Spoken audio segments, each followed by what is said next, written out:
भगत जी। राधे राधे। महाराज जी, आपके सत्संग को सुन के मांस मछली शराब मैंने छोड़ दिया महाराज जी। गुरुजी, मेरे मन में एक विचार काफी समय से चला आ रहा है कि आप कहते हैं कि अतिथि देवो भव। मेरे घर पर अभी जो भी अतिथि आते हैं वो सभी मांस मछली का सेवन करते हैं और मैं उनको शाकाहारी खिलाता हूँ। तो महाराज जी, वो गुस्सा होकर जाएं तो इनका कहना है कि और गुस्सा हो जाए, एक बीता और गुस्सा हो जाए। हाँ नहीं, हमको हम जो पाते हैं वही पवाएंगे, अगर तुम जो पाते हो हम नहीं पवा पाएंगे। सबको छोड़ दिया, मैं आप एक ही लक्ष्य से राधा रानी को प्राप्त करें। बिल्कुल, हाँ बिल्कुल, गंदा आहार किसी को नहीं पाएंगे और रिश्तेदार बने रहे चाहे ना बने रहे, आप इसकी चिंता न करो।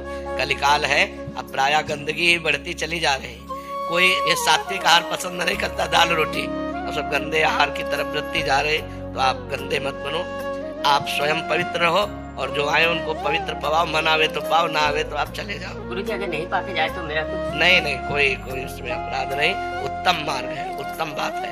कोई गलत आचरण करे तो उसको गलत आचरण करवावे तभी वो खुश रहेगा, ऐसा नहीं है। अगर आप गलत हो तो आप गलत हो, असंतुष्ट होकर जाओ। हमारा कोई अतिथि देवो भव इस बात के लिए है, हमने कई बार कहा, इसको बहुत अच्छे से समझना चाहिए। जिसका कोई परिचय नहीं है, जिसकी कोई तिथि तारीख नहीं आने की, अचानक कोई आ गया तो पहला स्वागत राधे श्याम। कोई भी हो, पानी का स्वागत, मधुर स्वागत, राधे श्याम, आओ बैठो, पानी पिएंगे आप?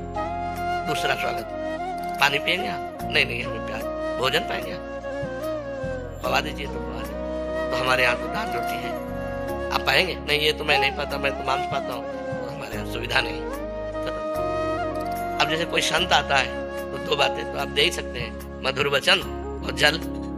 हमको रुपया चाहिए यज्ञ करने के लिए, भाई हमारे पास नहीं है, और है भी तो हमारी श्रद्धा नहीं, कुछ अपराध नहीं बनता। आप अगर सत्य से चल रहे हैं, कोई अपराध, हम आपको नहीं जानते, हमारी श्रद्धा नहीं कि हम 5,000 आपको दें, पता नहीं 5,000 का आप यज्ञ करोगे कि शराब पियोगे कि क्या करोगे। हमारी श्रद्धा बन जाए, हम ये जाने कि आप पात्र हो, तो फिर हम आपको अर्थ दे सकते हैं। तो ये हम प्रवचन क्यों करें, हम तो सीधी बात है, दो का स्वागत किया, वचन और जल।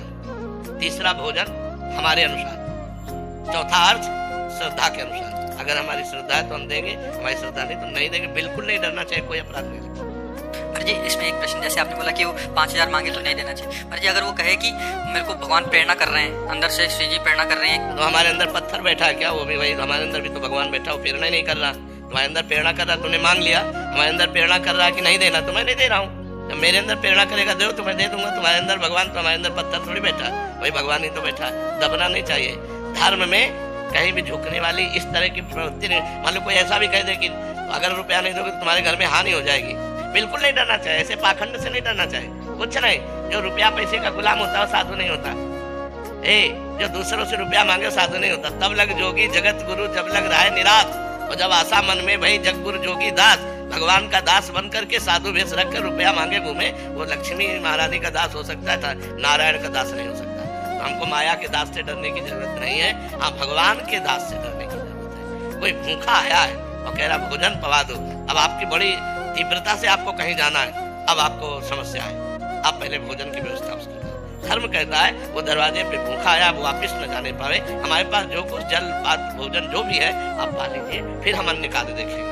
उस समय अवहेलना न करें कि हम लोग पार्टी के लिए जा रहे हैं, घूमने जा रहे हैं, और कोई अतिथि कोई साधु महात्मा भोजन की याचना करे तो तत्काल व्यवस्था की, जैसे भी बने। मान लो बाजार में हो आप तो मीठा और फलाद खरीद करके आप पा लीजिए, भले वो अपनी औषधि के लिए पैसा है तो हम बीमारी का कष्ट सह लेंगे, आप भोजन पा लीजिए, ये धर्म कहता है।